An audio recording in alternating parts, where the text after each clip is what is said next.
The Catechism Cataclysm is a 2011 dark comedy film which delves into a horror-filled religious world. The movie depicts the ridiculous and meandering priest William, usually called Billy in the film, and his childhood idol Robbie, portrayed by Steve Little and Robert Longstreet. Together, the two embark on what is supposed to be a short canoe trip. Instead, shenanigans, comedy, and a strange and violent EDM-based judgment, leveled by the mysterious Tom Sawyer, Huckleberry Finn, and Jim, cause Robbie's head to explode, introducing an element of dark horror to the work. These dark or bright characters may well represent a variety of different entities, and there are likely various interpretations, but I do believe, based on the religious themes that dominate this film, these beings are indeed angels of death, leveling judgment, or as they call it, freedom, seemingly to everyone who crosses their ridiculous path. Tom Sawyer, portrayed by Miki Ann Maddox, and Huckleberry Finn, played by Koko Lanham, are acted to an absolute perfection. They are initially met in the shop where the leads get a canoe, and later rescue Robbie and Billy when they are stranded fireless and alone in the night. Although they're insanely over-the-top accents, and depiction as Tom, Huck, and Jim from Mark Twain's classic novels may well be interpreted as slightly or overtly racist by some, especially in the absurd and politically correct world we now find ourselves occupying. Their depiction and ridiculous nature adds a level of comedic value and an honest nature of fun to the film that should not be understated. All the while they exist as mysterious and undefined entities. In this video, I will attempt to classify and label these beings, as well as their companion, Jim, portrayed by Rico A. Comic. Before we get into it, please hit that like and subscribe. I have new videos coming out all the time, and it is the only way I can grow. And without any further ado, I present for you our Tom and Huck Angels of Death, an analysis of the mysterious and hilarious Tom Sawyer, Huckleberry Finn, and Jim. In the Bible, and in later religious-based literature, and some arguably occultish-based literature, we find a number of figures and entities that Tom, Huck, and Jim may well represent. And we will delve into them when applicable, but I feel it important to note that when Father William is sent out to find his way, we are told the keys to finding our answers. The answers lie out there, and in the Bible. I believe this is of utmost importance in defining the entities of Tom, Huck, and Jim, as it exists as the most powerful hint, amongst a great many hints, that all of the answers of the film are religious-based, and points directly at one text, the Bible. Thus it is through this lens, we are given means to decipher who and what these beings are. Let us begin with what I believe these beings are not: generic fallen angels, expelled from heaven and oftentimes representing demons. These beings stalk the earth, supposedly to this day, lore of which is defined much more in detail in works like the Dead Sea Scrolls Book of Enoch. This interpretation fits quite well, and in it, Jim would likely represent Satan, Lucifer, or some high-level demon leading the two. Arguments against this include the strange scene where Jim confesses something to Billy, although we know not what it is, except that Tom and Huck, I think he is referring to Tom and Huck, made him do it, indicating they are not leading him to freedom, but have captured and enslaved him somehow. If Jim is indeed Satan, then this is not how fallen angels would likely act. Enslaving and using him, fallen angels would most likely serve him. I think fallen angels would also be most malevolent, as is the cliché of their history, essentially becoming demons when they fell from God's grace, especially within Hollywood film history. Priests do not battle with well-mannered fallen angels who make them dinner and who love on those who live wholesome lives. They engage in physical and spiritual warfare, often via exorcism against dark and tyrannically obsessed malevolent demons. Which brings us to the treatment of Billy and Robbie by said beings. Tom and Huck seem to love the righteous Billy, kissing him, saying he is for dessert, and likely most important, not killing him. They seem to hate Robbie. When he asks for a kiss, he is shot down harshly, and of course they blow his head apart. Robbie, wearing a shirt that mocks the priesthood and is ordained with a satanic-styled pentagram, probably didn't help his case either.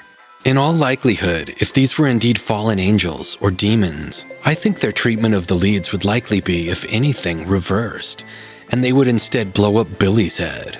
Azrael, the angel of death, portrayed in Islam, some Jewish traditions, and Sikhism, with both large and slight variations adds to its depictions in each, and a history all its own, which deserves a video all its own. Could well fit the bill for either Tom, Huck, or Jim, but since Azrael does not appear in the Bible, I do not think it fits the clue set we are given. The answers lie here. Samael. Samael is much more fitting, based on behavior. Samael appears as an archangel in Talmudic lore, and as the angel of death in Jewish lore, and is often tied to or even seen as Satan himself. In some lore he is seen as good due to his acts of destroying sinners. He condones the sins of man, yet still serves God. Thus his role as tempter fits, as Huckleberry Finn tempts Billy with a kiss and alcohol. As with Azrael, his history is long and detailed, and deserves a video all its own. But again, Samael does not officially appear in the Bible, and as I believe it is the key we are given to decipher the tale, I do not believe Samael fits the bill. This brings us to what I believe these beings actually are. I think the most definitive label we can place on these entities is the generic death angels of Yahweh, the great and powerful God of the Bible. Although Jim throws this off slightly, why would angels of Yahweh be rolling with Jim, with his red eyes and seeming depiction as a horrific entity? Unless Jim is an identical entity, and the others simply did not show their red eyes. But as we will delve into later, Jim does seem to be a thing all his own, and perhaps is God himself. Either way, they are not rolling with Jim. They seem to have somehow enslaved and control him. If Jim is Satan, I do believe he has some type of ability, which makes him needed for this EDM judgment process. Perhaps these angels have captured, enslaved, and utilized Satan's abilities against his will to judge mortals. This does seem to fit a generic death angel of Yahweh role, as I could envision such beings entrapping and enslaving Satan by their own nature. The previous loving on Billy, claiming he is dessert and kissing him, while hating on and leveling death upon Robbie, in what appears to be some type of judgment process, also fits the generic death angel of Yahweh role. As angels of the Lord, they would likely be pleased with righteous behavior and offended by negative behavior.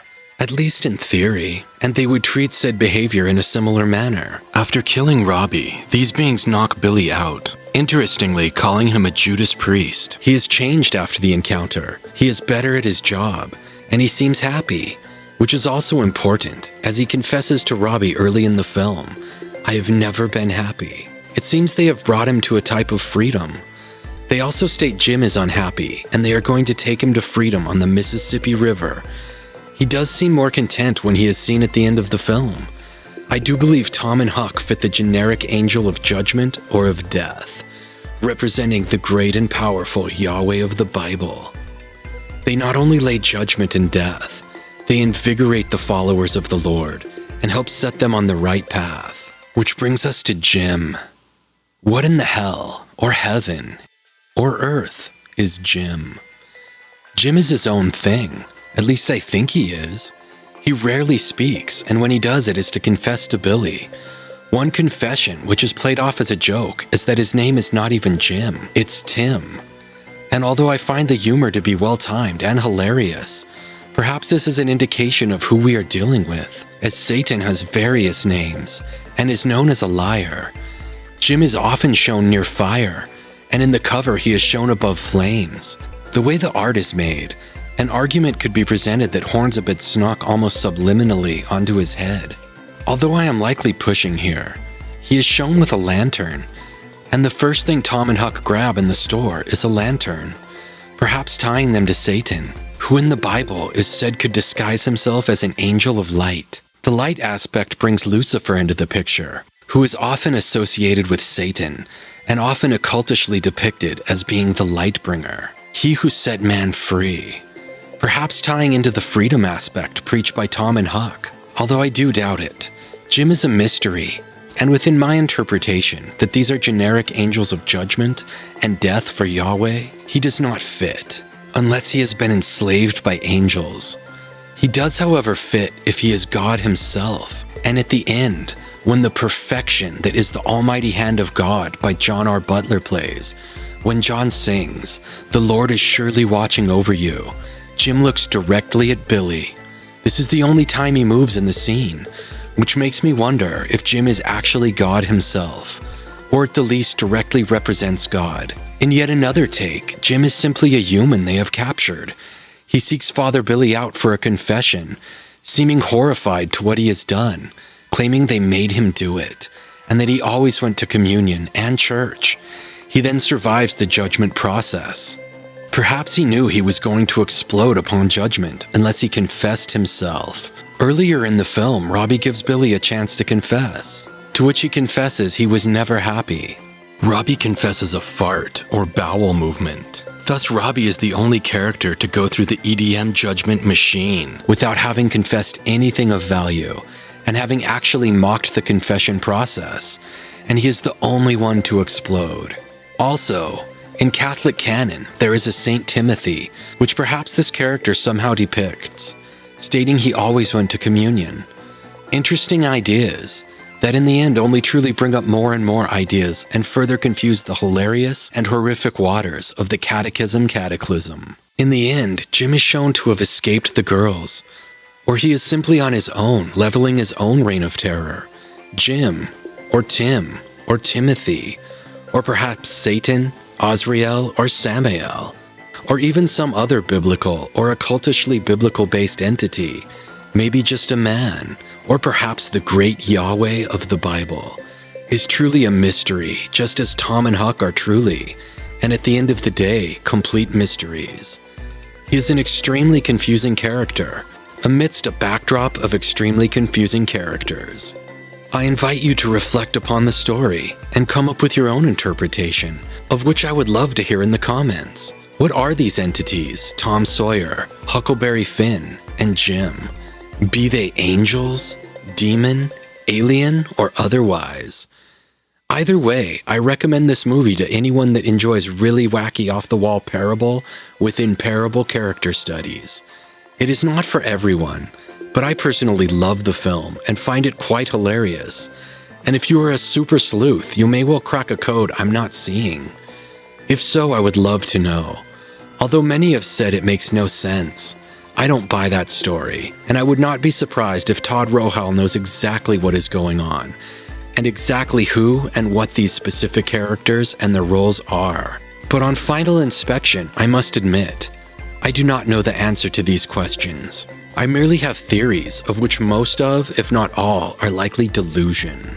Thank you so much for delving into an analysis of the dark and malevolent, or bright and righteously based, Tom Sawyer, Huckleberry Finn, and Jim's son. Be ye angels, demons, or gods. I have new videos coming out all the time, so please hit the like and subscribe and ring the bell. It is the only way I can grow. And until next time, keep sleepwalking, my friends.